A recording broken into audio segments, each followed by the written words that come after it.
Hoy voy a empezar un nuevo ciclo en este canalcito de YouTube, que son personas que conocí, contarles de personas que conocí, y por eso quería hablarles en primer lugar que conocí a Juan Pablo II, que conocí a Benedicto XVI, muy poquito, y que conocí mucho a Papa Francisco. Pero hoy les quiero hablar de Juan Pablo II. Yo siempre tuve una gran admiración por su figura. Yo tenía 16 años, creo, cuando a él lo eligieron. Es decir, que fue el Papa que acompañó todo mi discernimiento vocacional, que empezó a los 20 años, todo mi seminario, que además tuvo mucho que ver con su figura, porque yo estudié en el seminario de Toledo, y justamente estudié en el seminario de Toledo porque él le recomendó a un obispo polaco que tenía dos seminaristas polacos que querían venir después a misionar a América. Entonces le preguntó este obispo polaco al Papa Juan Pablo II un buen seminario de lengua española, y Juan Pablo II le recomendó el seminario San Ildefonso de Toledo, que verdaderamente era extraordinario, ¿no? Bueno, esa conversación la contó este obispo polaco en la Casa del Clero en Roma, y justamente en ese momento ahí estaba mi director espiritual, que escuchó, ¿no?, que Juan Pablo II recomendaba tan especialmente ese seminario, y por esa razón es que terminé estudiando allá. Miren que cuántas cosas le debo. Pero es verdad que este seminario en particular también tenía muy presente la figura de Juan Pablo II en la formación del sacerdote, ¿no? Su doctrina, su ejemplo, su forma de ser. Así que en realidad yo durante ese tiempo del seminario lo tenía muy como modelo, ¿no? Bueno, que les cuento que llegó el momento del diaconado. Vieron que el diaconado es el paso anterior al sacerdocio, y entonces yo me tenía que ordenar de diácono en Toledo, en España, y así fue. Me ordenó el cardenal Marcelo González Martín, el arzobispo de Toledo, en la Catedral de Toledo, que es del siglo XIII, con una dalmática, que es la vestidura que lleva el diácono, que era del siglo XVI, así que yo parecía un alfajor. Bueno, la cuestión es que vienen para mi ordenación el padre Armelín y el padre Bonet de la Argentina, que justamente ese año cumplían 25 años de sacerdote. Entonces la gente les había preguntado qué querían de regalo, y ellos dijeron: bueno, nosotros de regalo nos gustaría ir a Italia, porque existe para los sacerdotes que cumplen las bodas de plata la posibilidad de concelebrar con el Santo Padre, que ya les digo, en ese momento era Juan Pablo II.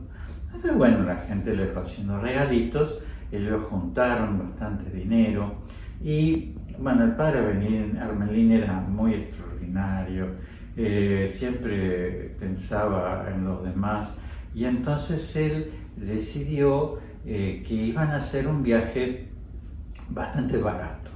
Le prestaron un auto en Madrid, y entonces el padre Bonet iba a ir en avión, ¿no es cierto?, a 3 lugares donde nos íbamos a encontrar con él. Uno iba a ser a Roma, pero nosotros, digo nosotros porque era también el padre José D'Abusti, que hoy es el párroco de la Merced, de las Mercedes, en el barrio de Belgrano, que también estudiaba conmigo en el seminario, y que también se ordenó de diácono ese mismo día en Toledo.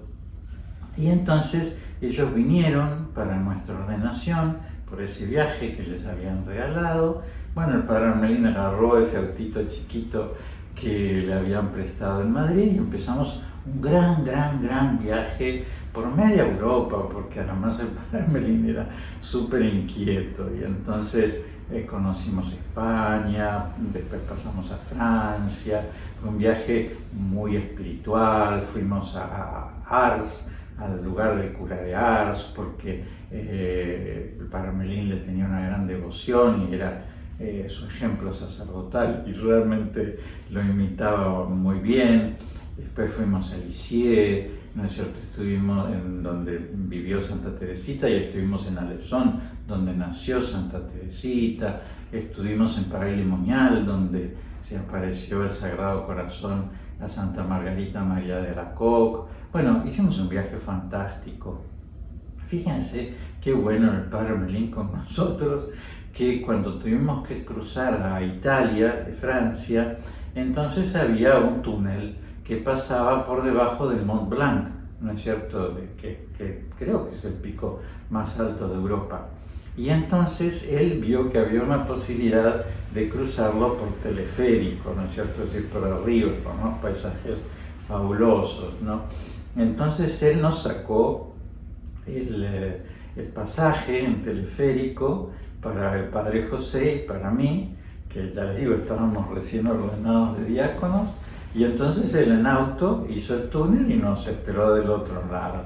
Es decir, nos hacía realmente todos los regalitos que podía hacer y los hacía justamente con este regalo, que era para él, ¿no es cierto? Pero que él entonces, haciendo un viaje muy económico, podía compartirlo y por eso los tres hicimos este viaje largo. Bueno, también, ¿no es cierto?, en Italia conocimos muchos lugares, íbamos siempre a todos los santuarios, a todas las tumbas de los santos. Él le daba mucha importancia llegar a Turín porque él había ido a un colegio salesiano, entonces le importaba mucho poder conocer la tumba de Don Bosco, la Basílica de María Auxiliadora, la Sábana Santa, bueno, todas esas cosas tan lindas. Bueno, y así llegamos a Roma, donde nos encontramos con el padre Bonet y los dos entonces tenían permiso para ir a concelebrar con el Santo Padre, porque los dos cumplían su boda de plata y por supuesto ellos movieron cielo y tierra para conseguir que nosotros dos, el padre José y yo, que éramos unos pichoncitos recién ordenados de diácono, también pudiéramos estar en esa misa. Les cuento que era verano, porque eran las vacaciones, ¿no? Y por eso nosotros teníamos la libertad de poder acompañarlos en un viaje que llevó más de un mes y medio. Y entonces el Papa estaba en Castel Gandolfo, que era el lugar de vacaciones del Papa. Vieron que el Papa Francisco ya no va a Castel Gandolfo, pero antes, los meses de verano, el Papa lo pasaba a las afueras de Roma, en un lugar que se llama los Lagos de Roma, pero en una ciudad que se llama Castel Gandolfo. Hay una casa muy linda que tiene una vista a un lago precioso y ahí es donde estaba el Papa. Bueno, y entonces se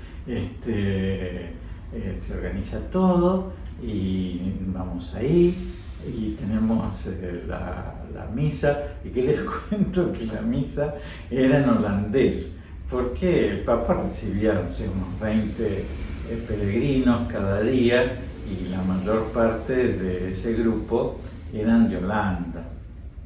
Así que el Papa Juan Pablo II, saben que hablaba todos los idiomas, era una persona tan extraordinaria, tan dúctil, y entonces celebraba la misa en holandés.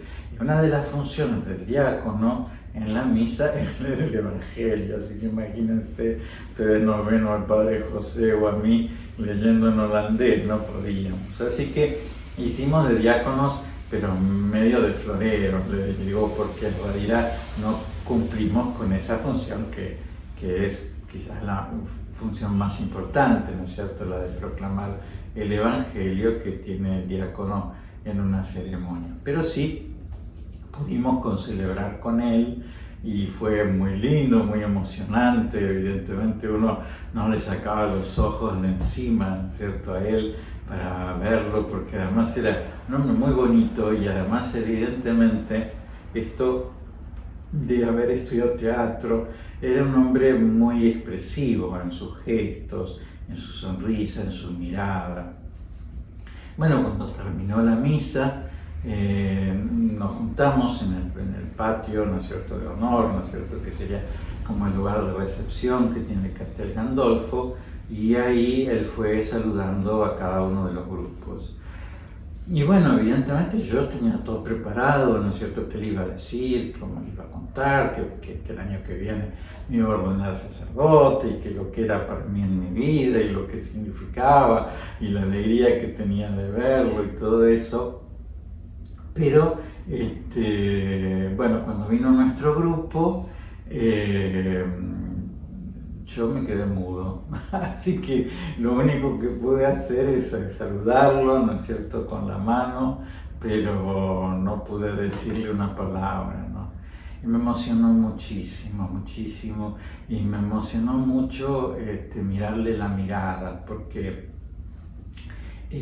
pienso, ¿no?, que una persona que tiene tantas reuniones protocolares, para él esa misa era como la misa de todos los días, con 20 o 30 personas que no conocía y que seguramente no iba a volver a ver en su vida, ¿no? Y sin embargo, él miraba de una manera, es decir, muy penetrante y era como que se interesaba por cada persona que estaba mirando, ¿no? Es decir, como que la miraba realmente como para enterarse quién era, ¿no? A pesar de que ya les digo, ni lo sabía ni después nos iba a volver a ver. Sin embargo, él era como que miraba con una mirada de interés, ¿no? Como si realmente a uno lo conociera, pero desde dentro, ¿no? Y eso fue lo que me intimidó, ¿no? Y me hizo quedar mudo. Así que bueno, de ese momento solamente me quedan las fotos, que además todas tienen ese color ocre de las paredes de Roma, porque así estaba pintado Castel Gandolfo, y el recuerdo, ¿no es cierto?, de esa mirada. Después no tuve otra oportunidad de verlo, a pesar de que fue larga, ¿no es cierto?, su pontificado.